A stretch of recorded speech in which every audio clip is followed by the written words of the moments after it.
Hey guys, welcome to your Philstack Education. Today is 9th of June and 2020 और आप current affair का video lecture देख रहे हैं। इससे पहले हम वीडियो को शुरू करें, अगर आप लोग हमारे चैनल में नए मेहमान हैं, हम आपका स्वागत करते हैं और आपसे आग्रह करते हैं कि कृपया करके इस चैनल को ज़रूर सब्सक्राइब करें और साथ में बेल आइकन को भी प्रेस कर लें, जिससे डेली करंट अफेयर की अपलोड होने वाली वीडियो की सभी नोटिफिकेशन आप तक पहुंचे सबसे पहले। तो करते हैं वीडियो को शुरू। पहला क्वेश्चन आप लोगों की स्क्रीन पर।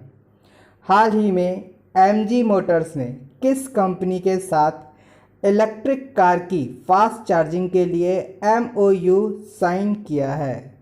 तो इस प्रश्न का सही उत्तर है ऑप्शन बी, टाटा पावर्स। हाल ही में एमजी मोटर्स ने टाटा पावर्स के साथ में एक एमओयू साइन किया है, जिसके तहत ये दोनों कंपनियां मिलकर बैटरी की इलेक्ट्रिक व्हीकल्स के लिए चार्जिंग के लिए कुछ प्लांट्स जगह जगह मुहैया कराएगी। ये दोनों कंपनियां बहुत समय से सोच रही थी कि कुछ बैटरी की लाइफ साइकिल के प्रबंधन के लिए कुछ ऐसा किया जाए, तो इन दोनों कंपनियों ने मिलकर एमओयू अर्थात मेमोरेंडम ऑफ अंडरस्टैंडिंग जो है वो साइन किया है। चलिए, बात यहाँ पे एमजी मोटर की हुई है, तो मैं आप लोगों को एमजी मोटर के बारे में थोड़े से इम्पोर्टेंट पॉइंट जो हूँ वो बता देता हूँ। एमजी मोटर्स, इसकी स्थापना जो हुई थी 21 जुलाई 1930 को हुई थी और प्रेजेंट इसके जो फाउंडर थे वो सैलिल कैबिर। इसका हेडक्वार्टर जो है लॉन्ग ब्रिज बिरंगम में है और ये स्पोर्ट्स कार्ड मैन्युफैक्चरिंग करती है। और इस कंपनी को जो ऑनर जो अंडर में आती है वो साइक मोटर्स, जो कि चाइना की कंपनी है। इसका हेडक्वार्टर शंघाई में है। चलिए, इस प्रश्न से हमें इतनी इन्फॉर्मेशन मिलती थी। चलते हैं अगले प्रश्न की ओर। हाल ही में गूगल क्लाउड के सीनियर डायरेक्टर किसे नियुक्त किया है? तो इस प्रश्न का सही उत्तर है ऑप्शन बी, अनिल वल्लूरी को। अनिल वल्लूरी जी को हाल ही में गूगल क्लाउड के डायरेक्टर नियुक्त किए गए हैं। इससे पहले ये नेट ऐप के थे, वहां से रिजाइन देकर अब इन्हें गूगल क्लाउड में एज अ सीनियर डायरेक्टर नियुक्त किया गया है। नेट ऐप में जो थे ये इंडिया के प्रेसिडेंट थे और सार्क जो कंट्रीज थी उनको भी देखा करते थे। चलिए चलते हैं अगले प्रश्न की ओर।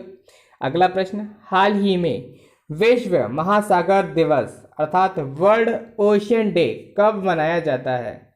इस प्रश्न का सही उत्तर है ऑप्शन बी, 8 जून। 8 जून को प्रत्येक वर्ष वर्ल्ड ओशियन डे के रूप में मनाया जाता है। इस दिवस की मनाने की महत्वता है कि हम इम्पोर्टेंस को समझें ओशियंस को। इसे 1992 से शुरू किया गया था। खाद्य सुरक्षा, जैव विविधता, समुद्रिक संसाधनों के अंधाधुंध उपयोग के प्रति जागरूकता को बढ़ाने के लिए इसको मनाया जाता है। इस वर्ष की theme innovation for a sustainable ocean, innovation for a sustainable ocean थी।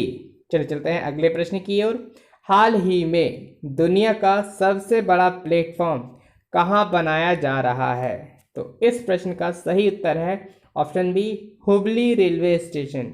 हुबली रेलवे स्टेशन को बढ़ाकर अब दुनिया का सबसे बड़ा रेलवे स्टेशन बनाया जा रहा है। इससे पहले गोरखपुर दुनिया का सबसे बड़ा रेलवे स्टेशन था, परंतु अब जो है जब ये बन जाएगा हुबली रेलवे स्टेशन, तो ये विश्व का सबसे बड़ा रेलवे स्टेशन बन जाएगा। पहले इसकी हाइट जो लंबाई है वो 550 मीटर थी, अब इसकी लेंथ को बढ़ाकर 1400 मीटर कर दिया जाएगा। हुबली स्टेशन जो है वो दक्षिण पश्चिम railway south west railway zone का मुख्यालय भी है। चलिए, और ये कर्नाटक में है। चलिए, इस प्रश्न से हमें इतनी इन्फॉर्मेशन मिलती थी। अगला क्वेश्चन आप लोगों के सामने, हाल ही में किस राज्य सरकार ने उत्कल जननी संगीत गान को 110 वर्षों के बाद राज्य गीत की मान्यता दी है? तो इस प्रश्न का सही उत्तर है ऑप्शन ए ओडिशा। ओडिशा राज्य सरकार ने हाल ही में वंदे उत्कल जननी संगीत गान को 110 वर्ष के बाद राज्य गीत की मान्यता दी है। इसे 30 मई वर्ष 2020 को कोरोना योद्धाओं की सम्मान में यह गीत गाया गया था। इसे भारत में व विश्व में ओडिशा वासियों ने गाया था। तब नवीन पटनायक जी ने अब इसको राज्य गीत की मान्यता दे दी है। इसे 1910 ईस्वी में इस गीत की रचना कांत कवि लक्ष्मीकांत महापात्र द्वारा रचित की गई थी। पहली बार इसे 1912 में गाया गया था। ये देखिए मैप में ओडिशा की कैपिटल भुवनेश्वर, सीएम नवीन पटनायक जी हैं और गवर्नर गणेशी लाल जी हैं। ये इतना हमें और याद रखना है उड़ीसा से संबंधित। चलिए अब चलते हैं हम लोग अगले प्रश्न की ओर। अगला प्रश्न आप लोगों के स्क्रीन पर। अगला प्रश्न, हाल ही में रिचर्ड डॉकिंस अवार्ड से किसे सम्मानित किया गया है? तो इस प्रश्न का सही उत्तर है ऑप्शन बी जावेद अख्तर। जावेद अख्तर जी को हाल ही में रिचर्ड डॉकिंस अवार्ड से सम्मानित किया गया है। उन्हें यह अवार्ड गहन सोच, धर्मनिरपेक्षता, मानवीय मूल्यों के विकास के लिए दिया गया है। इस अवार्ड को पहली बार वर्ष 2003 से देना शुरू किया गया था। ये रिचर्ड डॉकिंस जो कि एक ब्रिटिश विकासवादी जीव विज्ञानी थे, इनके नाम पर इस अवार्ड को दिया गया था। वो खुद भी धर्मनिरपेक्षक और मानवीय मूल्यों के प्रति बहुत ज़्यादा जागरूक फैलाते थे। चलिए इस प्रश्न से हमें अब इतनी इन्फॉर्मेशन मिलती थी। अब हम लोग चलते हैं अगले प्रश्न की ओर। अगला प्रश्न आप लोगों के सम्मुख। अगला प्रश्न, हाल ही में कुर्ट थॉमस का निधन हो गया। इनका संबंध किस क्षेत्र से था? तो इस प्रश्न का सही उत्तर है ऑप्शन सी जिम्नास्ट। ये एक जिम्नास्ट थे और अमेरिका के थे। इन्होंने 1979 में सर्वप्रथम विश्व चैंपियनशिप में पहली बार ऐसे खिलाड़ी थे जिन्होंने स्वर्ण पदक जीता था।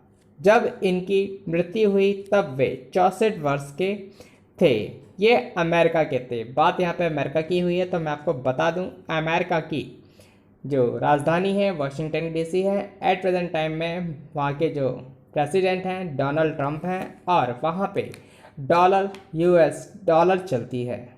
चलिए इस प्रश्न से हमें इतनी इन्फॉर्मेशन मिलती थी। अब हम लोग चलते हैं अगले प्रश्न की ओर।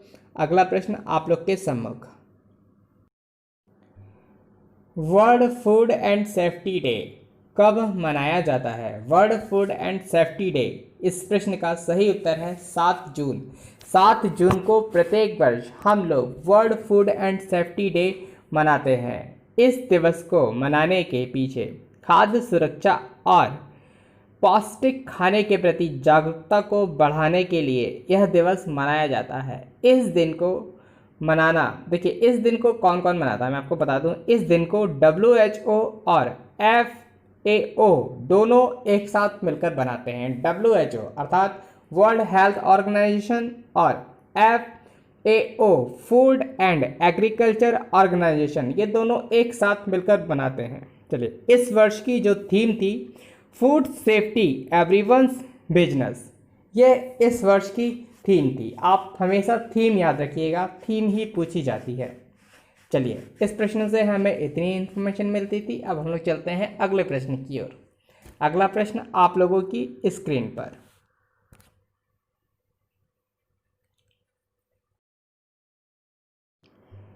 हाल ही में UNADAP के लिए goodwill ambassador to the poor किसे नियुक्त किया गया है?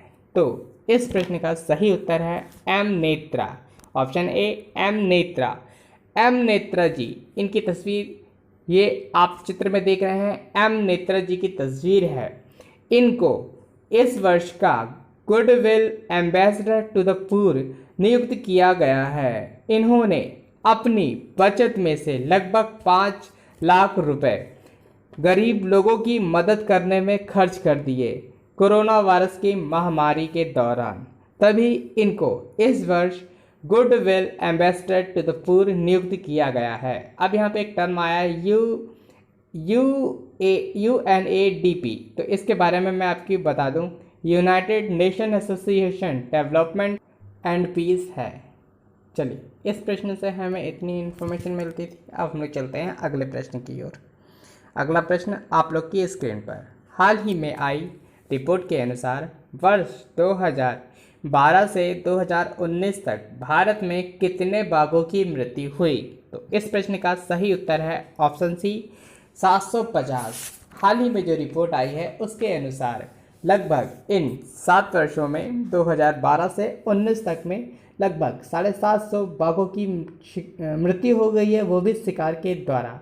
अब मैं आपको बता दूं, भारत में 3 राज्य ऐसे हैं जहां पे सबसे ज़्यादा बाघ पाए जाते हैं, जिनमें सबसे नंबर 1 पे है आपका मध्य प्रदेश। ठीक है, अच्छा देखिए, मध्य प्रदेश है तो आप प्रोजेक्ट टाइगर याद रखिएगा। प्रोजेक्ट टाइगर को जो है 1973 में शुरू किया गया था और प्रोजेक्ट एलिफेंट को जो है वो आपको 1992 में शुरू किया गया था। चलिए, इस प्रश्न से हमें इतनी इन्फॉर्मेशन मिलती थी। अब हम लोग इसी प्रश्न के साथ में वीडियो का एंड करते हैं और आशा करते हैं आप लोगों को ये वीडियो अच्छा लगा होगा। अगर आप लोगों को ये वीडियो अच्छा लगा है, हेल्पफुल लगा है, तो प्लीज़ इस वीडियो को लाइक करना बिल्कुल मत भूलिएगा। चैनल पर नए हैं तो चैनल को सब्सक्राइब करके बेल आइकन जरूर प्रेस करिएगा। मिलते हैं कल फिर नई वीडियो के साथ में, तब तक के लिए bye bye, have a nice day.